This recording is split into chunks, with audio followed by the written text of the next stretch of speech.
Okay, so we'll start class today. Just as a reminder, if you've not submitted your Chapter 2 threaded text frame practice, that was 5 points. It was our kind of first in-class sessions. I allowed you to submit whether you did half the class or all of it. So submit what you have for Chapter 2, probably called Chapter 2 Practice. And I think I went to grade them, and I believe there are some of you that have not submitted that yet. So you can always go back and look at your graded feedback, and I'll let you know if I've not received it.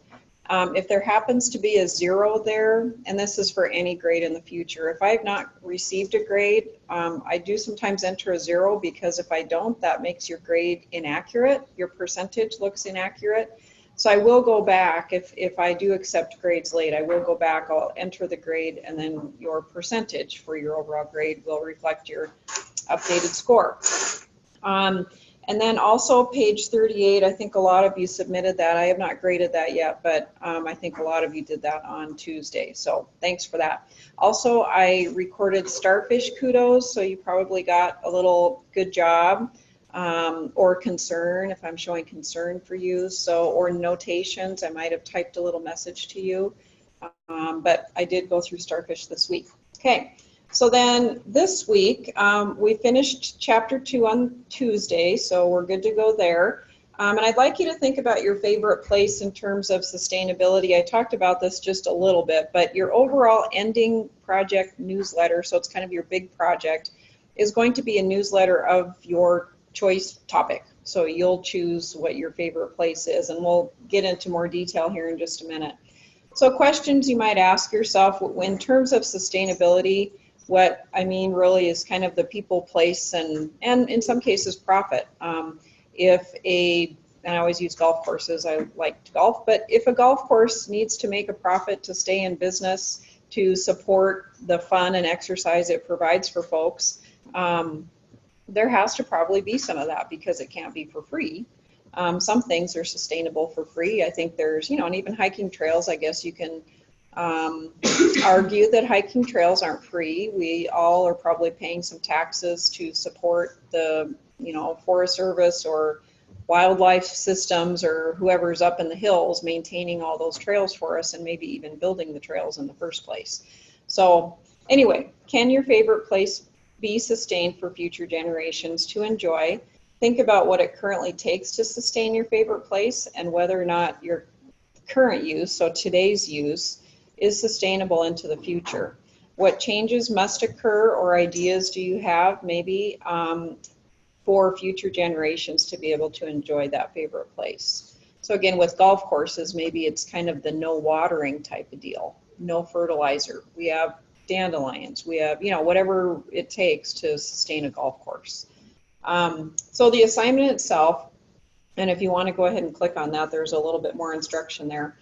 So over the weekend, and I think I've got this due Sunday midnight, which won't be true. So don't worry about that because you don't have access to InDesign. I will change that probably to Tuesday.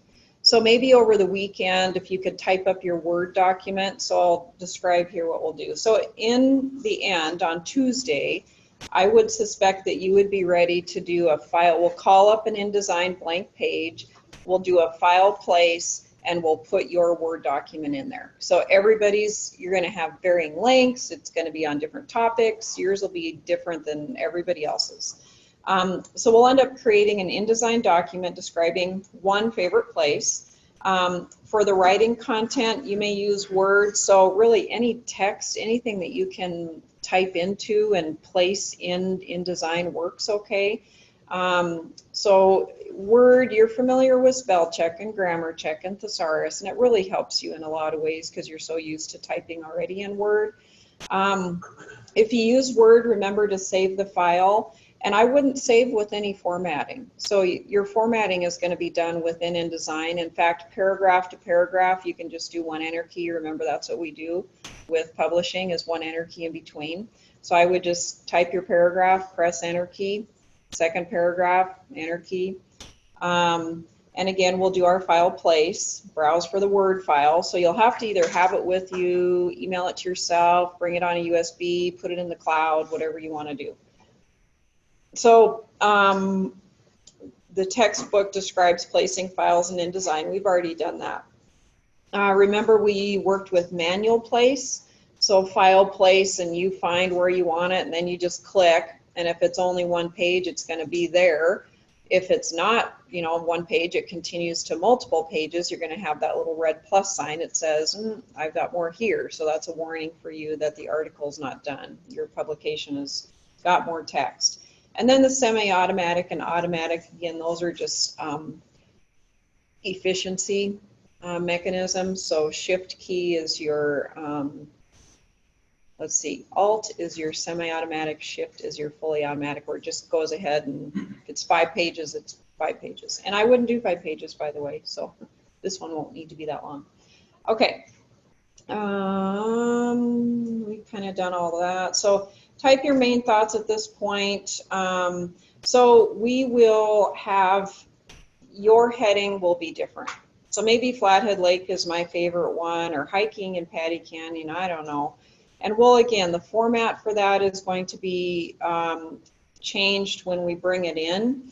We'll set up a letter here, letter size, certain point size. So we'll do all that on Tuesday. I would like you to use full sentences to express your thoughts, proper capitalization, proper sentence structure, and proper punctuation with 1 space following your punctuation. So whether it's an exclamation point, period, 1 space. Be sure to spell check and proofread your document, so proofread for full sentences and such.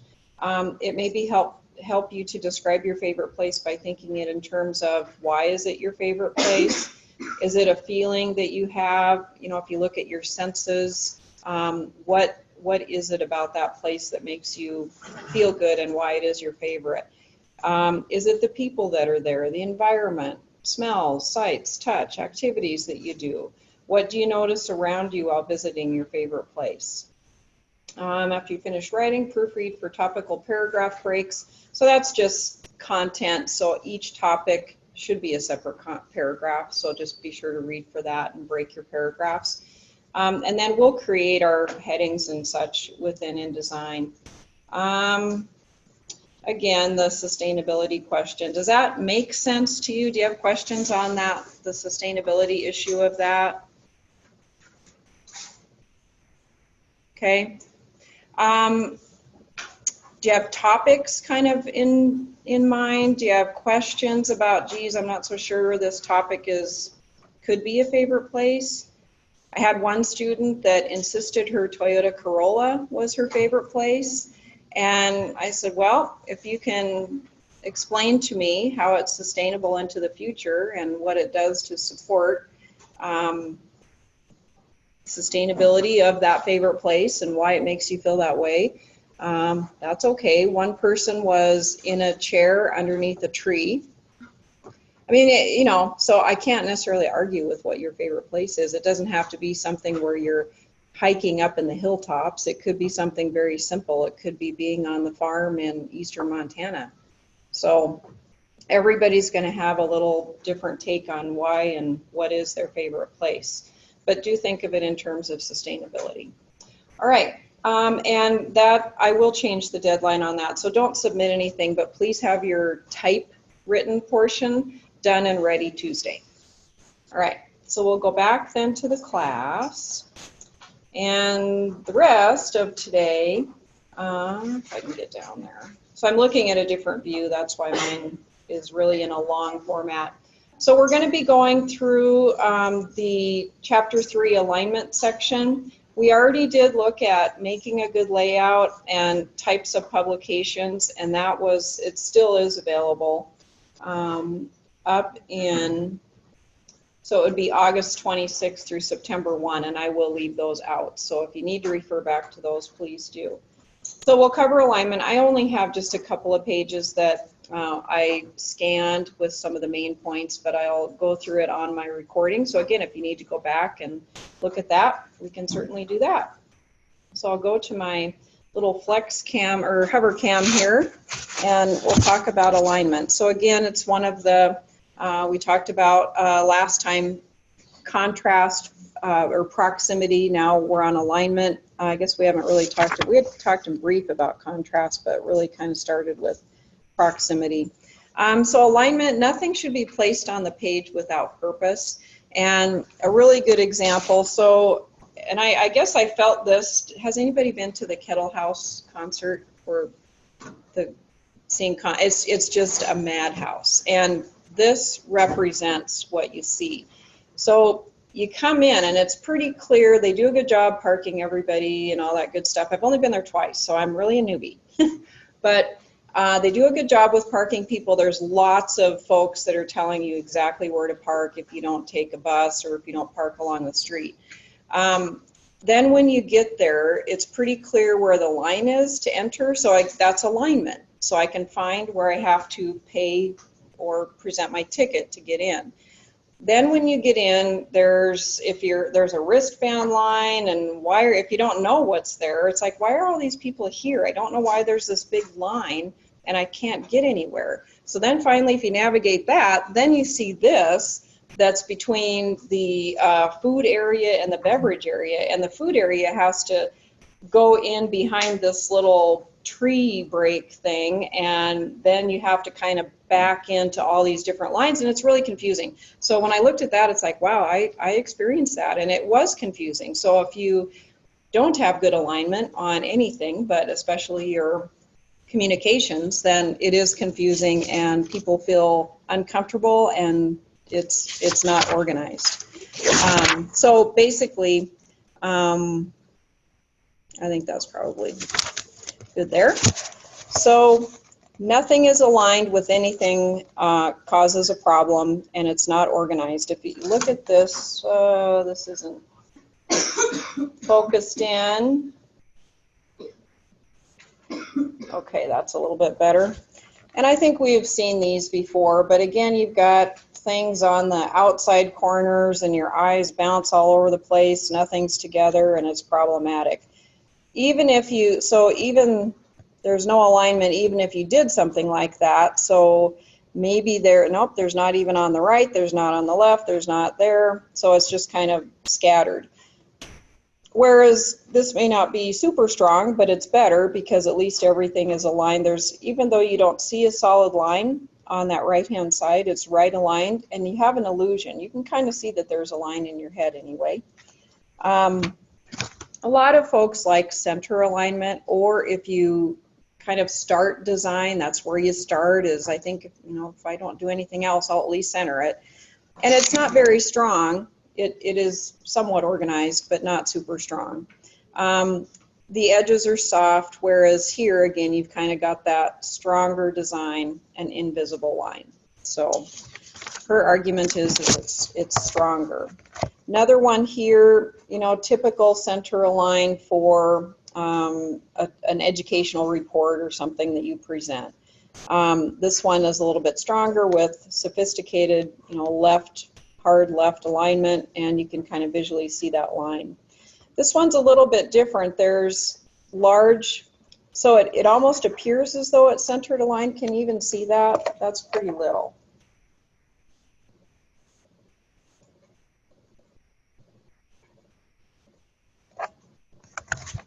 This is a good example. So it almost looks like it's center aligned because it's placed so heavily in the center, but yet it's got strong left alignment. And then you've got a little bit as far as just, signature areas and such, but that's more attractive. Then when we get, and let me zoom back down on this so you can see all of it. Okay. So again, this is typical center aligned, but there is a little bit of strength here in that you have an enclosure around it. And you might find as you start doing documents that you might like to have a page border. It could be a really light page border. It could be a page border with maybe visual elements such as graphics, but they do kind of tend to hold your eye in a little bit rather than off the page. They keep the focus in. This one's stronger in that we've got strong left alignment, a little bit more strong, bolder design, I would say. Nothing wrong with this one at all. Stronger left alignment. This one, again, if the eye were to be a heavy color behind and contrasts, it's not a high contrast with type or text when you print it, that wouldn't be good either. So graphics can be difficult when you put something behind it. It is bold and brave, but be careful. A couple more examples with boring. So boring center, really nothing exciting here. The text, please join us. Maybe please, if that was separated, would come across a little better. Do join us, so a little bit more emphasis, do join us. Clear on the day, what's it for? So the grouping of the words themselves are helpful in that they stand alone as opposed to being just stuffed together there. And a couple of other examples there. Boring center, kind of crowded, it groups a little bit, but everything is the same spacing between, so again, pretty boring. This one, classic typefaced, fairly small. That last part there is a little bit small. The type has some, it's a little bit thin, so again, against a dark background like that, sometimes that can be difficult to read, but again, it's reasonably attractive. Let's see, no border, but again, it kind of keeps it all in. You can have a tall, slender look. She does use the all caps there with an odd typeface, which can be fine.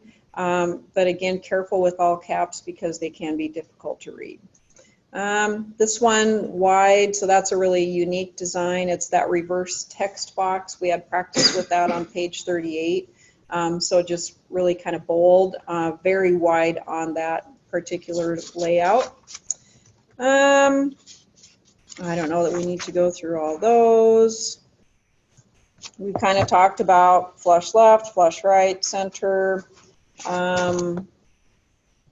This one, so I think this is far better with a right align. This one, I think you could probably see both. So this is probably typical. You might see something like this as a brochure handout. And again, everything's center aligned, but it's kind of difficult to tell where what belongs with what, and if that type should move to the next column or if it stands alone. Whereas I think the stronger left alignment helps, and it's more column-like with the strong left alignment there. And again, I've got, there's alignment with the heading, with the tagline beneath, welcoming patients, insurance, etc. So there's alignment. So the related elements are grouped together and aligned. Same thing there. So this uses all center versus left. And kind of a closing. So that's another, I think, strong design element.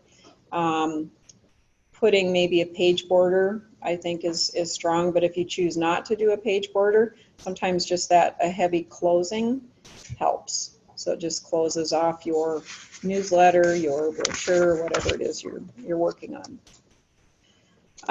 This is typical example, I would say, and we again worked with this on page 38, I think.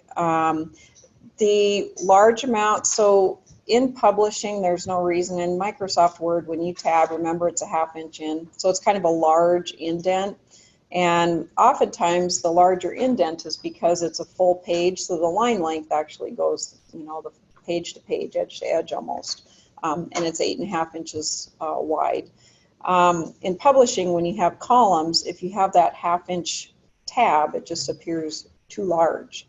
So it's typically, better example over here, typically an M, an EM, which is the width of the standard character, which typically is about 2 spaces if you were to type spaces, which you don't, you use the first line indent, but it's not 5 spaces or a ½ inch, which you're kind of used to.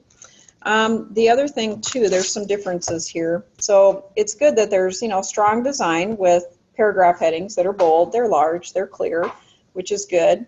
But I think it's better to have the left align. I think that's stronger. Also, in publishing, oftentimes the first paragraph is not indented, and then other paragraphs following that within the same paragraph section, descriptive area are indented, so you can see no indent, and then following paragraphs are indented. The spacing between, so that's kind of a problem. Remember, we talked about that. We actually practiced with that a little bit. That's proximity.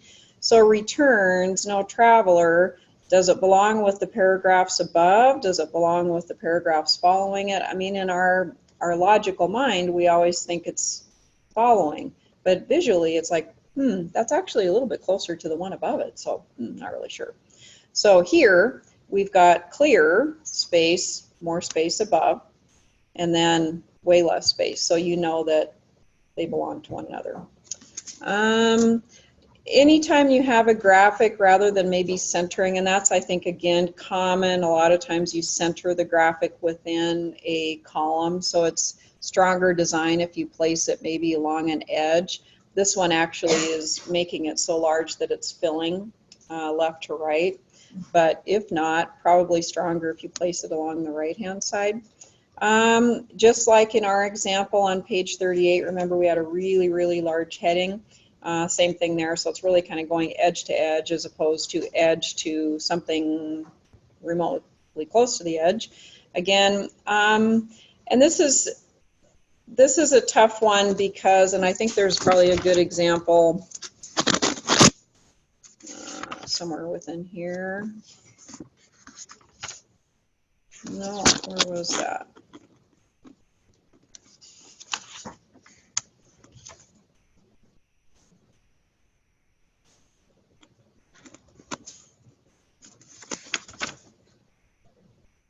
I don't remember where it went. So, with left align, you're always going to have a ragged right edge, and you can work really hard to try to move things around, shorten up, maybe change your hyphenation and such. But you probably also worked with full alignment that makes really big odd spaces, or you remember how it just like adds spaces where it has to add space so that it equals left and equals the right.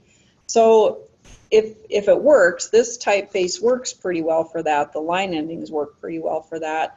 But be careful to look for really odd spacing between words so it really stands up by itself, because that's poor design. And usually you want to work with ending your line in a normal way. You don't want to stretch, how there's choices in Microsoft Word that I can actually stretch that out, the last line out to equal. That's even worse, so that exacerbates the problem. This has all sorts of different, you can count the number of unaligned elements here, and there's a lot of them. Versus the one on the right, you've got strong alignment, strong alignment, strong alignment, strong alignment. Here at the end, it aligns all the way. I've got alignment. We worked on our document on page 38, at least to align the first. So you can't always get it perfect. So see what happens down here. As soon as I've got another paragraph break and I've got odd spacing to separate out my groupings, my main headings, then I'm not going to get exact alignment. So you can't always have that all the way through. But it is important to at least have the top line. Okay. This one, I think, you'd probably all agree that, again, the spacing between the two is a little large. Maybe with the pie on the right-hand side, this is square, this is, straight and square, this is straight and square. So I think the better place to put the image is with something that's similar, same up and down straight edge. And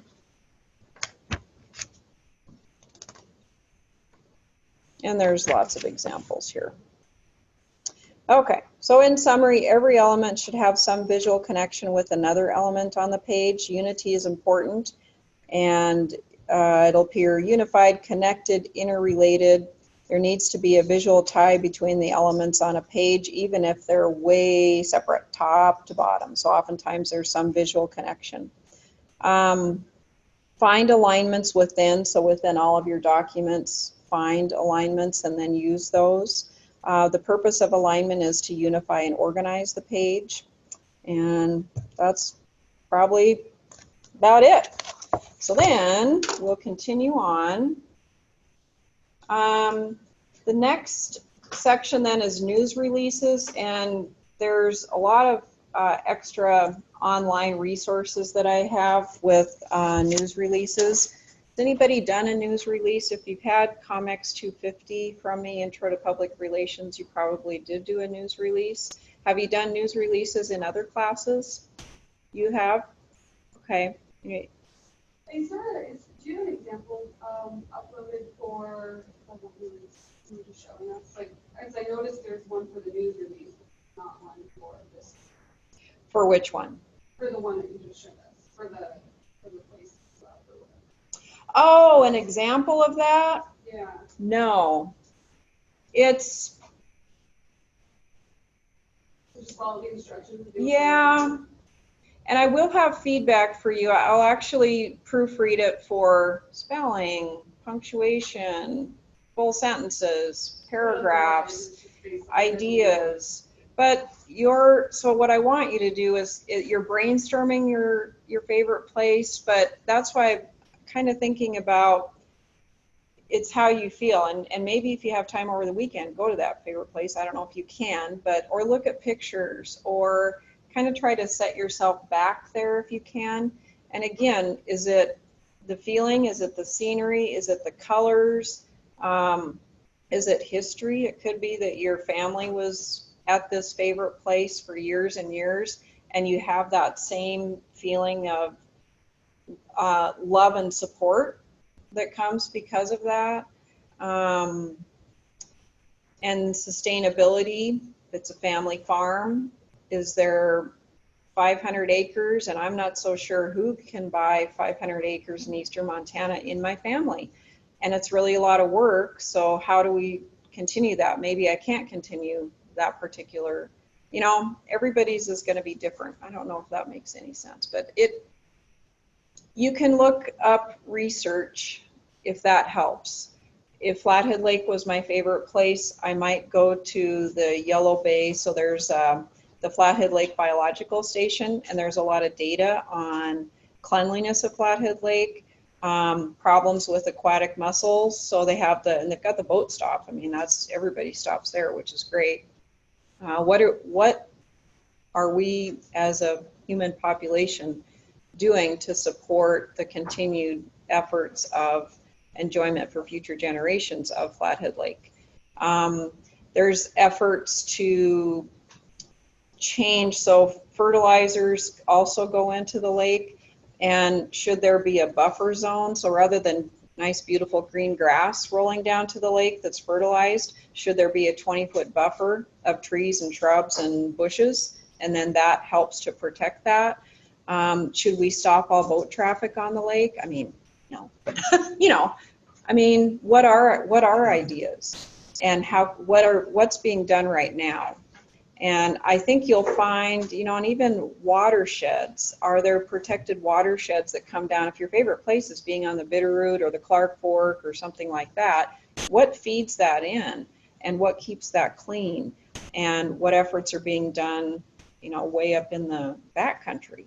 Is there mining that's being proposed? And I'm not opposed to, I'll tell you this, whether you're an environmentalist or not, that's for you to figure out. That's not for me to figure out. So I'm not going to judge you on, what my favorite place is to, a racetrack, and there's opposing views always politically and environmentally to everything. And it's not for me to judge what your favorite place is. You need to just think about it in terms of sustainability. So that's all I'm asking. Does that kind of help? Yeah. Okay. So news releases are important because that's how your topic, the important new products, important new services, new information, sometimes even communication of crisis information to your publics, new ideas, new research, science.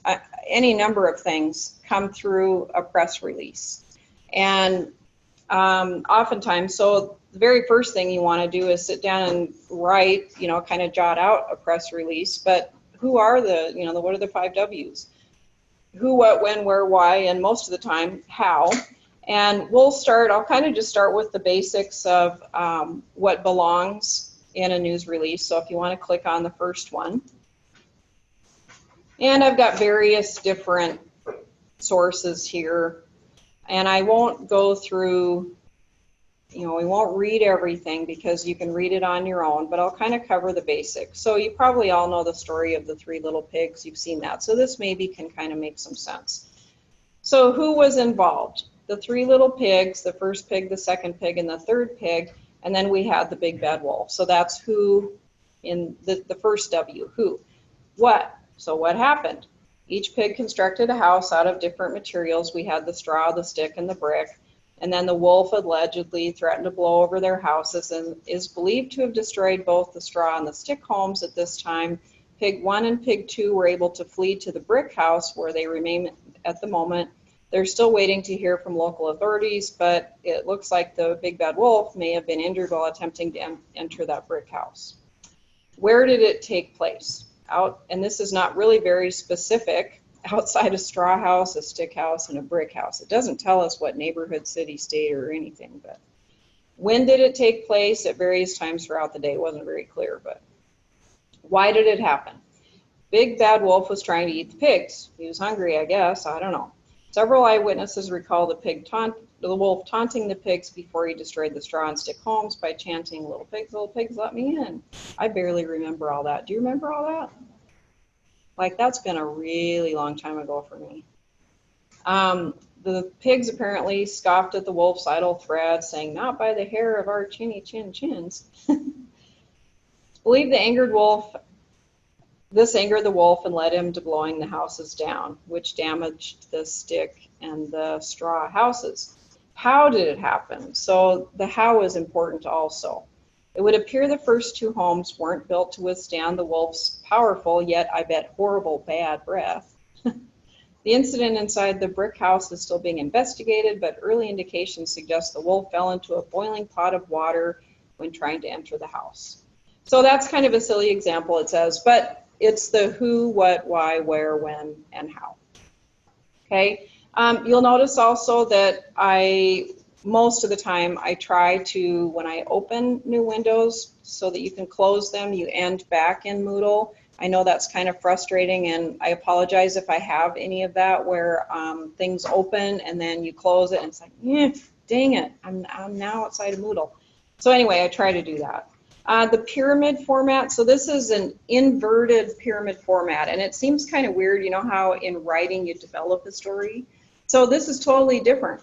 You tell them everything right away. So we'll go ahead and go to the next. And I think we can just close this stuff. So the 12 ironclad rules for issuing press releases. So again, a little different source here. So now, and this is according to a 2018 Pew Research Center, 1 in 3 Americans prefers to read their news online. And this is kind of funny here. And also, it's not search engine optimization. So press releases they should contain news. They should be important information. So it's not social media. It's not just connecting. This is actually something that's newsworthy. Readership in the population. So I'm obviously in this category, and I still like to pick up and hand read the newspaper. Isn't that silly? I went in to renew my newspaper subscription this week. I don't know what time it was, afternoon. I mean, it's kind of sad because there's just virtually no one in the Missoulian. There's 2 folks that are behind the counter dealing with people like me, and what used to be a hustling, bustling environment, I think they get a lot of their news through the AP, and you know, it's just a changed environment. And I do realize that what I read is yesterday's news, and oftentimes I see it on, the Washington Post on my phone. It's like, okay, yeah, I saw that one already, but oh well. Anyway, so Press releases are branding and credibility tools. They are not search engine optimization. They should be engaging. You want to, catch the attention in a truthful, honest way of somebody that can get your word out. So oftentimes it's media of some source. It, in the old days, was a newspaper. It may be radio. It may be a news wire. It could be, ABC. It could be KECI. It could be anything that's, if it's local, if it's national, if it's international, where do I need to get my information out, my important information out? And that's what you need to think about. So first of all, how to write a press release is rule number 1. And we have, let's see. So first of all, stating your objective clearly, using the 5 W's, who, what, why, where, and when, and then sometimes how, minding your spacing, using proper grammar and style, showing names and titles correctly and appropriately. So the press release format you can see is that inverted pyramid. So the headline is the main news point for your release, and embargoed, we'll get that sometimes from the University of Montana. We get email news releases, and it'll sometimes say embargoed, meaning that it can't be released until a certain time. And it might be 5 o'clock that day. It might be the next day, but it'll say embargoed release, intended for 5 o'clock, September 18th, something like that. So the intro or the lead, so start with a bang, aim to answer as many of the 5 W's as possible in your first sentence. They misspelled release, that's kind of a bummer. That must be on a graphic.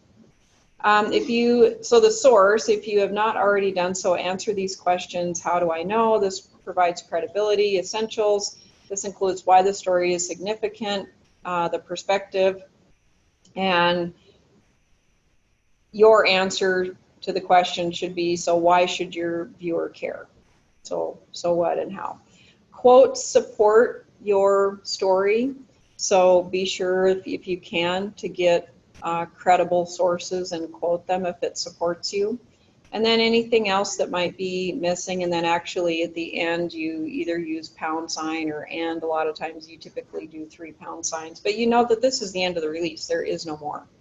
You want to know your audience, and that's who you're targeting. Any organization really needs to understand who their client is. You may have a wide variety of clients.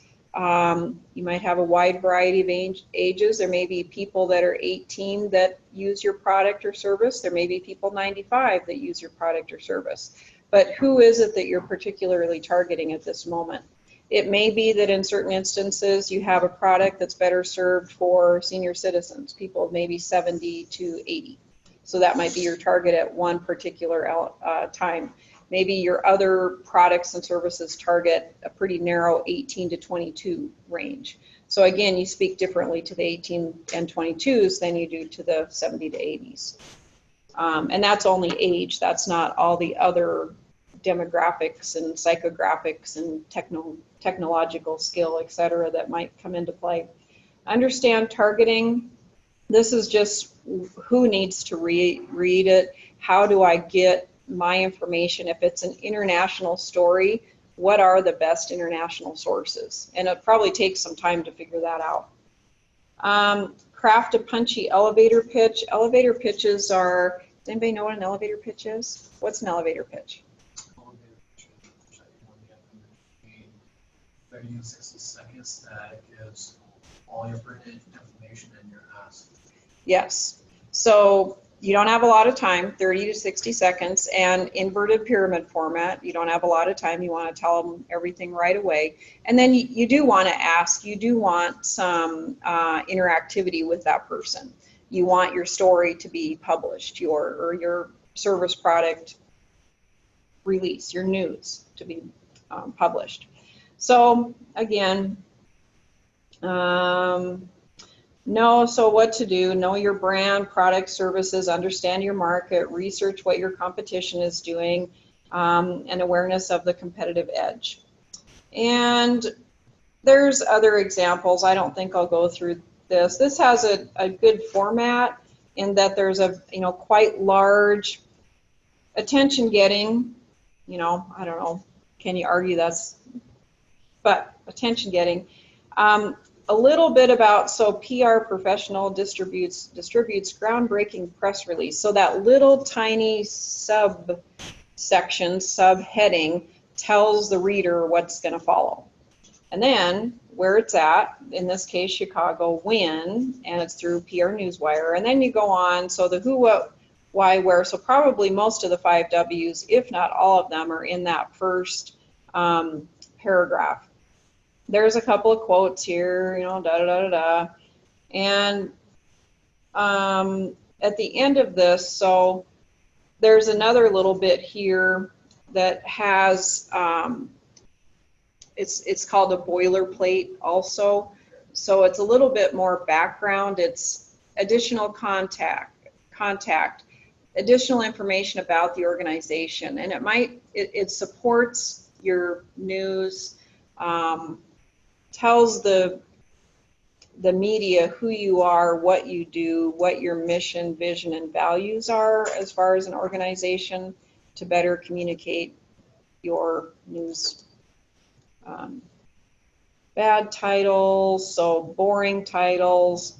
Good titles are clearer and they tell, so they're not vague, they don't use vague wording, they're specific as far as telling the viewer what it is they're going to be reading and why it's important. So if it's attention getting, if I think it's going to help me, that's who you're speaking to. Abide by the editing process. So again, you're going to use some standard English language, AP style, tone and prose, proper grammar, all this good stuff. And there's, again, I won't spend time on this, but this is a marked up, error-prone news release, and these are the types of errors that a trained editor would probably notice. So they'll question, you know, what do they really know that? Why? How can they make that claim? Or vague wording, or they use the word core probably 50 times in here. Can it be more important or more clarified? Is there better wording than core? What is core? I don't know what core is. Graph is paragraph, so they don't spell out paragraph. I don't know if there's a couple other things, but anyway, you can spend time reading that if you'd like to. Collaborate to succeed. So oftentimes collaborating with a team, brainstorming, reviewing, have others in your organization review it is always positive. Cross-promote to gain credibility. And this isn't the cross-clicking that can add to, but cross-promoting a product or a service or a brand with another or supporting another can help. Use quality distribution channels, so that's your research. And syndicate post-distribution, so watch as it goes out. Gain social traction. And pictures if you need, and that's probably a little bit more information than we need. So we'll close that one. Detailed labeled examples of a press release. So if you want to click on that one. And there might be some, okay, might have to zoom in here. And again, you can spend time on this later if you'd like to, but here's the big catchy title and a little summary that describes exactly what you're going to read. The city and the state and the date that it occurred. And then this describes your who, what, where, when, and why. So over 600 people, and it's not, so you can have something vague like that. So over 600, that's kind of a lot. So what is a night in the valley, wine, dinner, and auction? When was January of 14. And why, I think, let's see, support, it's hard to follow this, support of the Trident Technical College Foundation, and where on the college center's main campus, and then it continues on. And then the little pound signs, that's really hard to read, but those are 3 pound signs that just signify the end. If it continues on to a second page, you want to tell them that there is more following on another page, so you actually type more on there. Oftentimes there's a little bit of a boilerplate. Again, this is about Windspire, and so this is a typical example that helps to clarify a little bit more about how you determine the who, what, why, where, when, and how. And AP, so OWL, the online writing lab, Purdue has great examples for Associated Press style, which is AP style, and consistency, clarity, accuracy, brevity. And there's common, so how can I commonly abbreviate? What can I commonly abbreviate? Or how can I use acronyms? How do I format addresses? How do I tell someone's age? Do I use figures? Information on formatting books, periodicals, reference works, and other. How do I format the dates, months, years, or days of the week? So 9-12-19 wouldn't be appropriate. So you'll want to look at that. And no date, again, so you don't want to use things such as that. Spell out the month unless it's used with a date. And you can only abbreviate the following months.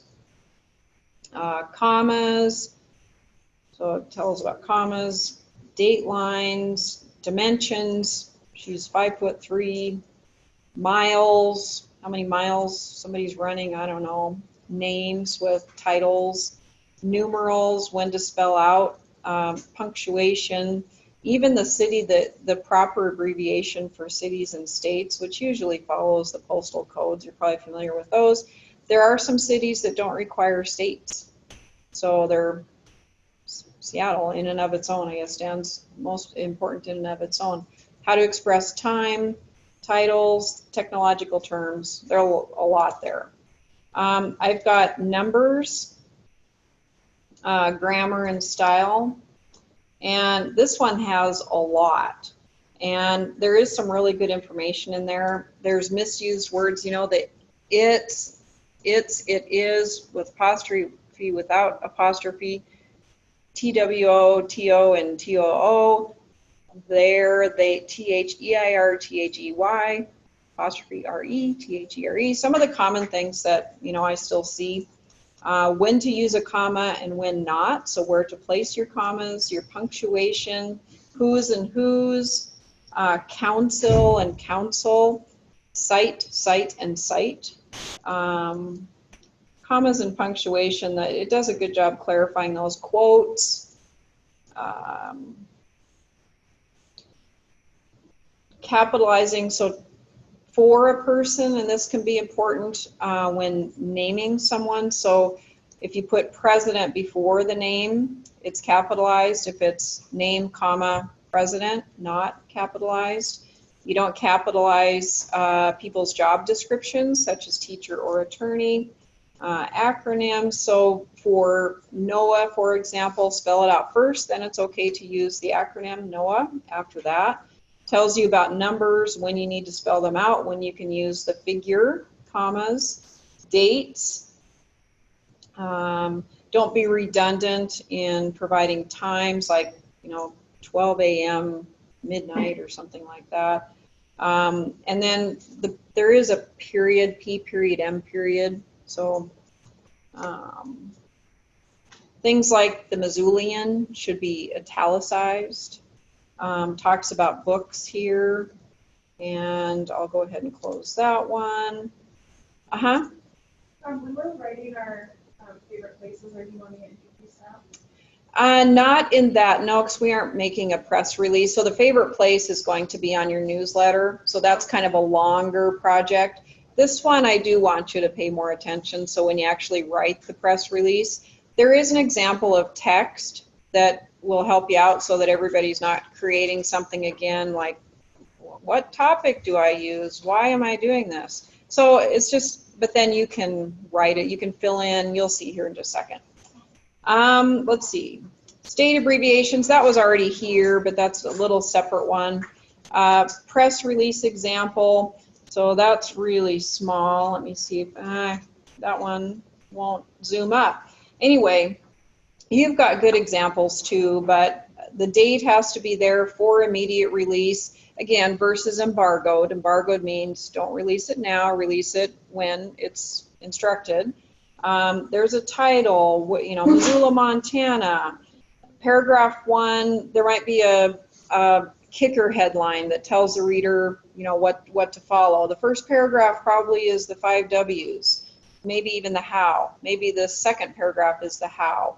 A little bit about you or the organization that's crafting the press release follows at the end.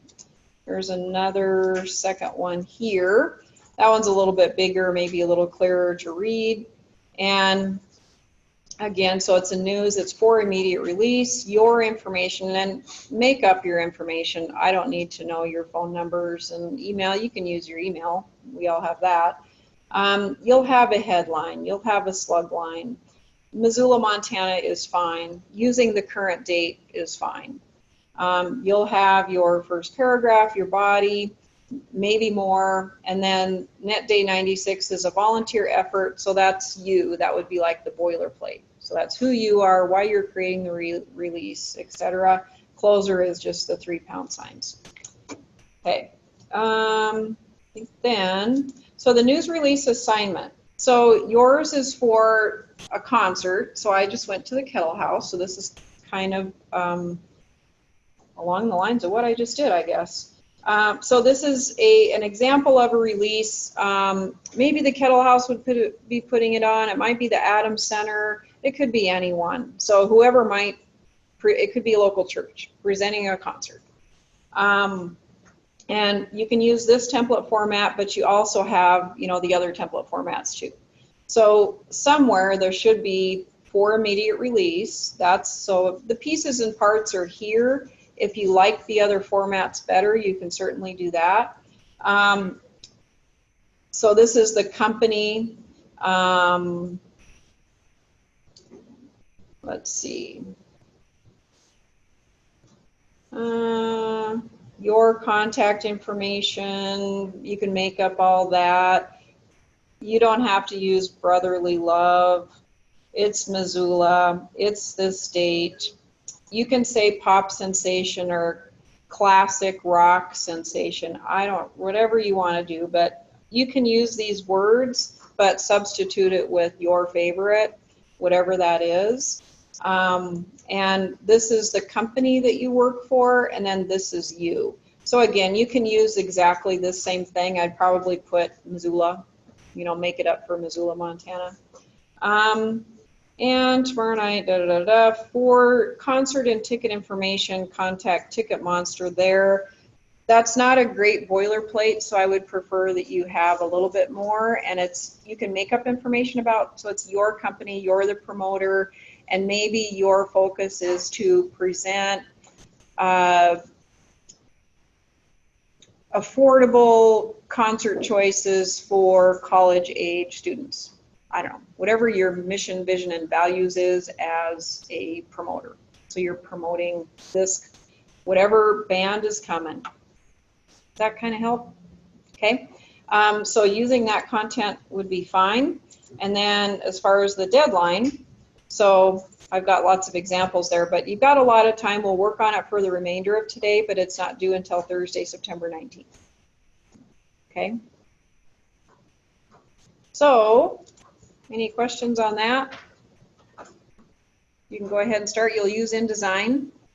And I would, this format is probably cleaner.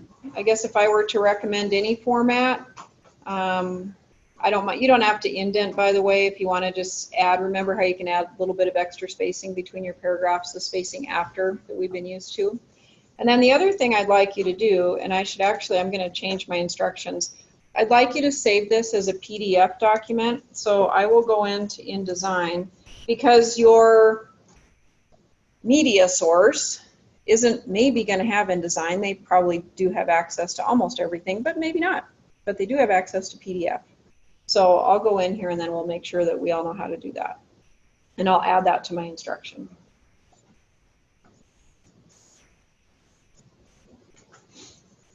So we'll just open the old document here. So if I were to save this to a PDF document, I can go to, actually I think there's PDF exports or PDF presets. So you can go to File and then Adobe PDF presets, and I would probably choose the high quality print just as your standard selection. And when you choose that, then you should get to, you know, the place that you want to store your document. If you want to go ahead and put it, we're still in chapter 2. We haven't moved to a new chapter yet, so you can put it in chapter 2, and then banned press release or something like that, and store it there. And upload for me the PDF version, not the INDD version. Be sure that you save your document, so as you're moving along, save it first of all in your InDesign format, and then you can easily come back in, make changes, format it, do whatever you need to do. But if you never save the InDesign version, it makes it difficult to go back in, more difficult. So anyway, save it as your InDesign first, and then finally when you're done, and I'll put instructions on there to do that. So I think your high quality print default Adobe PDF preset would work good. Okay.